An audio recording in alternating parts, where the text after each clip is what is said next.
Hello guys, स्वागत है आपका पार्ट 11 में।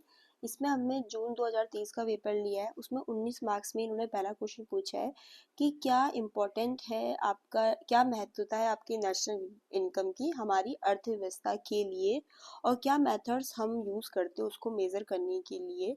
तो सबसे पहले तो हमारे लिए ये जानना ज़रूरी है कि आखिर आपकी राष्ट्रीय आय होती क्या है। ठीक है, नेशनल इनकम होती क्या है, ये जानना ज़रूरी है। तो देखो, सिंपल आपकी नेशनल इनकम क्या होती है। नेशनल इनकम क्या बोलती है, ये आपकी मॉनेटरी वैल्यू होती है। आपकी मॉनेटरी वैल्यू बोलो तो मतलब इसको मनी में वो कर सकते हैं। मॉनेटरी वैल्यू होती है आपकी सारे फाइनल गुड्स एंड सर्विसेज की जो प्रोड्यूस किए हैं किसी भी कंट्री ने, कि रेजिडेंट के द्वारा एक साल में। ठीक है, with in a given period, जो यूजली एक साल का होता है। इवन हम जो इसमें इनकम अर्न होती है अब्रॉड की, वो भी इंक्लूड कर सकते हैं, क्योंकि हो सकता है ना कि कोई हमारे देश का रेजिडेंट हो, ठीक है, मतलब नागरिक भारत का हो, और जो उसके द्वारा इनकम अर्न की जा रही है, कैसे, चाहे वो ओवरसीज बिजनेस करता हो कुछ बाहर देश में या जो भी इस तरीके से, तो जो इनकम अर्न होती है अब्रॉड से वो भी इसमें इंक्लूड करते हैं हम, वो होती है हमारी राष्ट्रीय आय। तो देख लो, नेशनल इनकम से हमारा मतलब है total monetary value of all final goods and services. ठीक है, हम यहाँ पर फाइनल गुड्स एंड सर्विसेज लेते हैं, जो बीच के इंटरमीडिएट गुड्स होते हैं उनको नहीं लेते। क्यों? क्योंकि अगर हम उनको भी लेंगे तो डबल काउंटिंग हो जाएगी ना, एक ही चीज को हम दो दो बार काउंट कर लेंगे। इसलिए हम फाइनल गुड्स एंड सर्विसेज लेते हैं जो किसके द्वारा प्रोड्यूस की जा रही है, हमारे कंट्री के नागरिक के द्वारा, विद अ गिवन पीरियड, जो एक साल का होता है। इसमें हम इनकम जो हम अब्रॉड सेंड करते हैं वो भी हम डालते हैं, इसमें इंक्लूड करते हैं। तो ये एक साल के लिए मेजर की जाती है, फाइनल गुड्स एंड सर्विसेज लेते हैं, और हम इसमें जो नेट इनकम होती है अब्रॉड की उसको भी लेते हैं।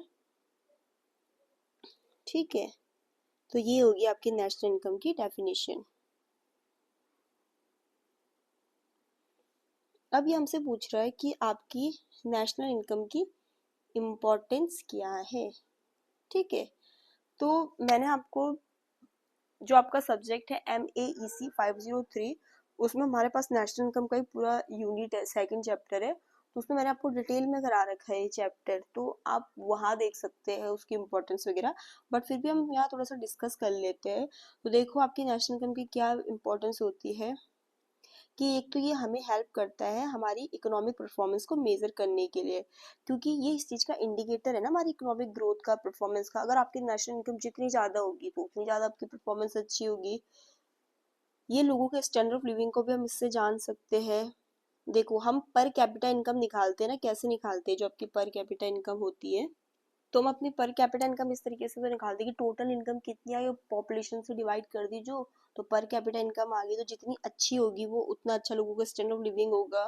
फिर ये हमें पॉलिसी में भी मदद करती है, गवर्नमेंट को पॉलिसी वगैरह बनाने में, लोगों के स्टैंडर्ड ऑफ लिविंग को कंपेयर करने में। ठीक है, हम कंपेयर कर सकते हैं स्टैंडर्ड ऑफ लिविंग लोगों का अलग अलग कंट्री का, या एक ही देश के मतलब लोगों का अलग अलग टाइम में, कि भाई इस साल कैसा था, अगले साल कैसे है।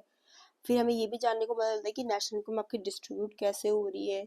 फिर हमें अंतर भी पता चलेगा ना कि भाई कैसे क्या इनइक्वालिटीज है। ठीक है, इकोनॉमिक प्लानिंग में हेल्प कर रही है। फिर ये हमें सेक्टर एनालिसिस में मदद करती है कि कौन सा सेक्टर कितना कंट्रीब्यूट कर रहा है।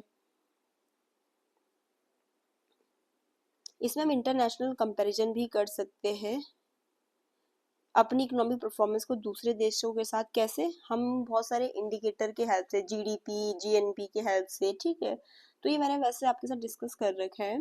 आपका जो चैप्टर सेकंड है, सब्जेक्ट हमारा MEEC 503 है, उसमें तो आप वहाँ से देख सकते हैं। फिर इसके जो मेथड्स है, production method, income method, expenditure method या सोशल अकाउंटिंग मेथड, वो सब भी डिस्कस कर रखे हैं।